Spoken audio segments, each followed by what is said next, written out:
Hey, what's up guys? Today I'm going to be breaking down the cash flow numbers on a newer condo in Abbotsford just so you guys can see what that looks like in today, and I'm going to show you the process of how we actually break down and crunch those numbers. I'm that agent Kelly. I talk about real estate, I talk about real estate investing, and I talk about my local market here in Vancouver. If you get any value or entertainment from these videos, all that I ask is that you thumbs up and subscribe. Let's get into this video.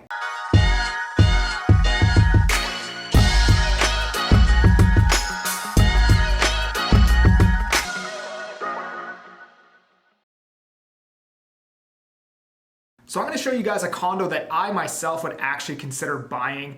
It's going to be a newer condo. Typically, I mean, you could buy an older condo. The cash flow numbers are going to look a lot better, but in exchange for that, your appreciation is likely going to be less, and typically the maintenance cost of owning those condos ends up eating the bulk of that cash flow anyways over the long term. So we're going to use this condo for this video. This is a 2015 condo in East Abbotsford. It's 915 square feet. It's a nice unit, high ceilings. It's listed for $509,000. For the sake of this video, let's just say we can get this one for $500K on the dot. First thing I'm going to do is pull up some rental listings.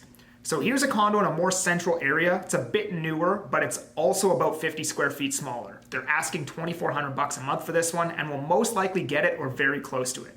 So for this example, I'm going to conservatively say that we can get $2,200 for hours. If you want a more accurate rental number, you can actually contact a property manager and get a quote from them on what they think it'll rent out. Next thing is the property tax. This property is assessed for $433,000. You can check that by typing the address into BC assessment, and its property taxes are roughly $1,668.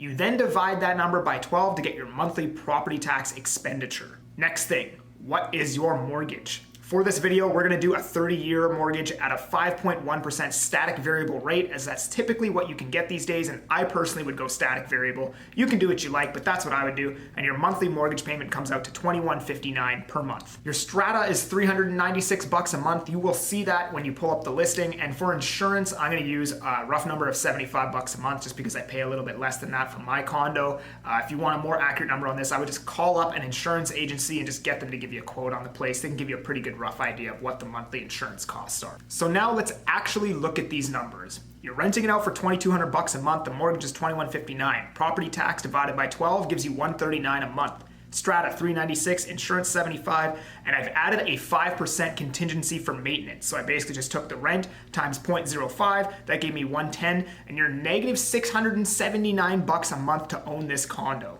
Not very attractive. Now, if you're still sold on actually buying this condo, this is how I would play defense.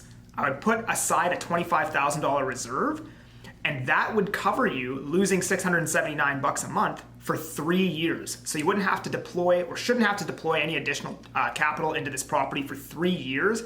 And hopefully at the end of that 3-year term, rents have either gone up, your tenants left, you can put a new tenant in there, or interest rates have gone down and you can refinance your monthly payment and get a lower payment. You could also increase this reserve to cover yourself for a full 5 years. I think 3 years is pretty safe. Maybe at the end of 3 years, your negative cash flow is $200 a month. Maybe it's neutral, right? It just depends what happens with interest rates and what happens with rents. A good example of this, when I bought my condo in Abbotsford in 2017, it only rented for $1,050. 5 years later, probably rent for about $2,000, $2,100 a month. Now, another thing you can do if you're not too keen on holding a condo that's gonna lose you $700 a month, something that I would recommend right now, and I think it's a great time to do it, is buy a pre-sale. With a 2 to 4 year completion, 2 to 4 years out from now, rents will likely be higher, interest rates will likely be the same or lower.